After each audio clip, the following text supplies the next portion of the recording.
Hi, I am Nikki, and you are listening to the Edu Leader podcast. This is a place to celebrate fantastic educators. And this is a place teachers can go to learn about amazing things happening outside their classroom. I am sitting here with Traci Hinman, who actually is the one who developed the Teacher Leader Cadre. Was it last year? It was. Okay, and I want to learn more about what inspired you to develop the Teacher Leader Cadre. What was the brainchild behind that? Thank you for allowing me to share this information with you today. It actually started with my colleague and I, Heather Henley. I have to say Heather because it was her inspiration as well. The one really great thing about working for Greenbush, and in particular the School Improvement Services Department, is that they really give you a lot of opportunity to do some really great, unique things. And we were kind of tasked with what do we need next in terms of a leadership program for teachers. We feel really good that we have a great district level leadership program. We also have a wonderful building leadership level program, but we felt like kind of missing the boat in terms of teachers, because as we all know, not all teachers want to be admins. I certainly was in that situation where probably the people around me thought I was in a leadership position, but by no means did I want to be a building admin by any stretch of the imagination. So Heather and I kind of came up with what would lead teachers and districts want to learn more about. And that's kind of where it all started. So what were some of the things that you guys wanted to cover? Well, we really wanted to talk about just things that people didn't want to talk about in terms of self-care. We know that self-care is so important, and we have teachers who are working so hard, being so many things to kids that they forget about taking care of themselves. So that was one thing we wanted to really reach out and make sure people were taking care of themselves so that they in turn could take care of others. We also wanted to talk about what it was like to be vulnerable, because with Brene Brown's research, we know that her research says if you want to be happy, if you want to find joy, you have to put yourself out there and be vulnerable.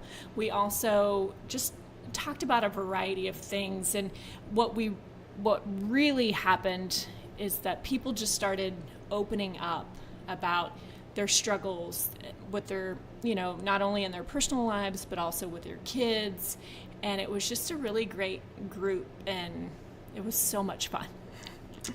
I think there's a lot of pressure on teachers, and especially those teachers that are the real movers and shakers within the building. They're also community leaders, and a lot of times they're also parents. And I think that being stretched so thin is what's leading to a lot of our teacher shortage right now. And so I think those are great topics. And I love that you mentioned Brene Brown, because she's on our agenda to talk about TLC.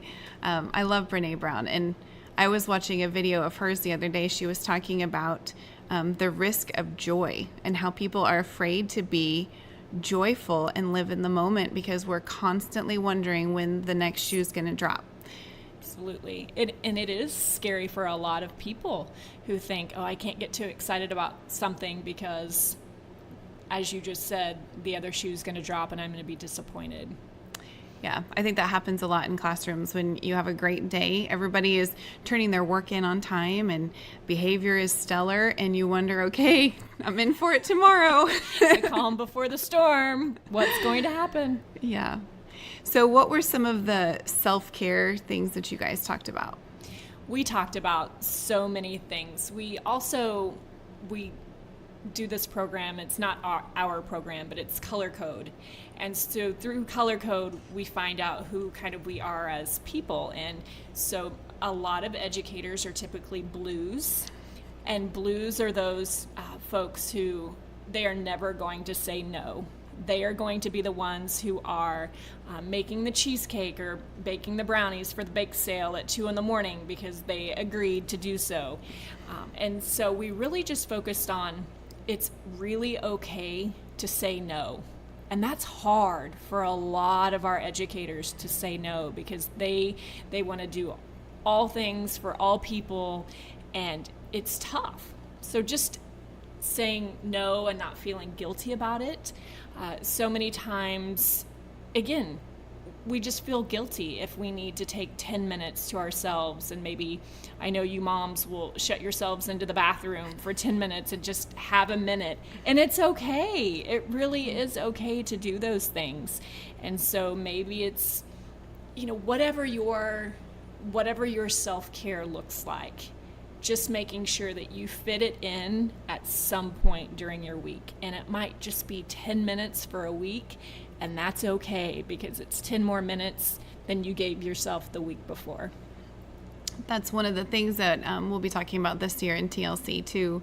We're doing a book study from, it's called Unshakable by Angela Watson, and she talks about ways to never lose your passion in education. And some of that is just prioritizing your time commitments and making sure that that your time and energy is not being drained by things that are not filling you with passion and joy. So exactly right. And I always like to go back to Dr. Jim Knight's philosophy of, is it a good use of your time?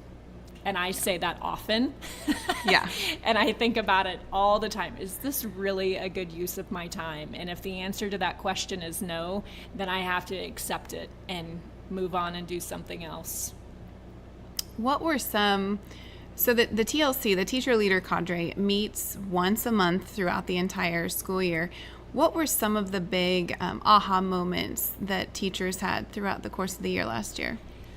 I think one of the biggest things is that they were willing to make sub-plans to come. Like, they felt like it was that valuable, a good use of their time, if you will, to make those sub-plans and come. That was kind of their day to dress casually and just hang out with like-minded folks, having great discussions about a variety of different topics, and knowing that it's a safe environment. And so I think, yes, we had ahas, and some days we had lots of buckets of tears from some of our participants, but it was always good. It was for good reasons. And so I think it was just a million little things that all added up to, it was just a really great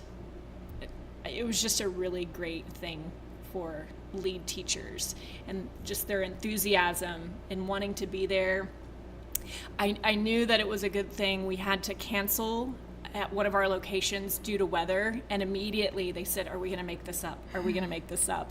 And so that was just kind of an exciting thing that teachers valued what we were doing. It's hard to make sub-plans and to be gone. So that's, if somebody's asking to do that, you're doing something right. And we were really excited about that. It was a lot of fun. Yeah. Anything that you learned as the facilitator of TLC last year that I should know going into this year?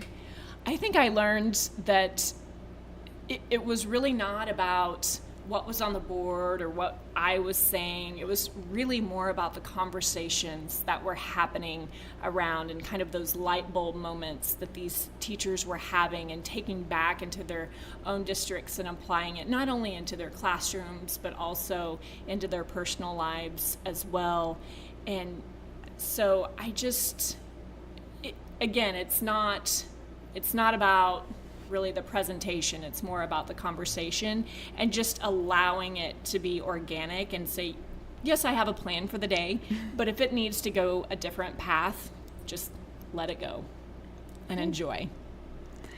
I think while I've been researching what you did last year and some of the things that I have in mind for this year, what I'm noticing is that I think teachers often become teachers because they were good students. And so they're rule followers and they're overachievers, and then they become teachers and we're still rule followers and we're still overachievers. And so you become leaders because people rely on you to do so much. And then you start to almost become a cynic because you are asked to do so much and you can't keep up and you're just tired. So I'm really excited that you started this last year, and I'm really thankful and grateful that you asked me to lead it this year, because I think this is an incredible opportunity to share some of those leadership and self-care skills for some teachers who definitely deserve some time to rejuvenate. They do. That is absolutely true. They do deserve that time. And the trick is going to be helping them see that they are deserving of that time. And they do need to rejuvenate from time to time. And I'm excited. I can't wait to see you put your own special touch on this. And just knowing that it's for the good of just good teacher leaders. We have so many in so many districts, and then when they all come together into one spot, it is absolutely incredible.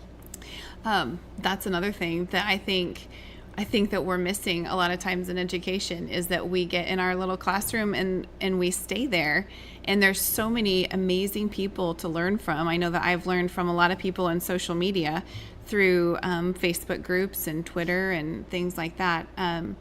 And just being able to meet in person with like-minded educators that are outside of your building and outside of your district. So that is how I came up with the idea for this podcast, because I think this is a great way for even people who are not participating in person of TLC.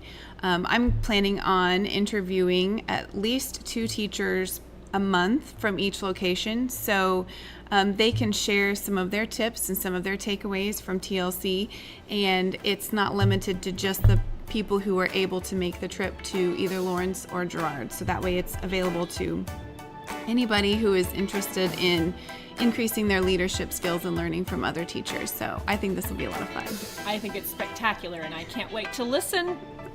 Thank you, Traci. You are most welcome.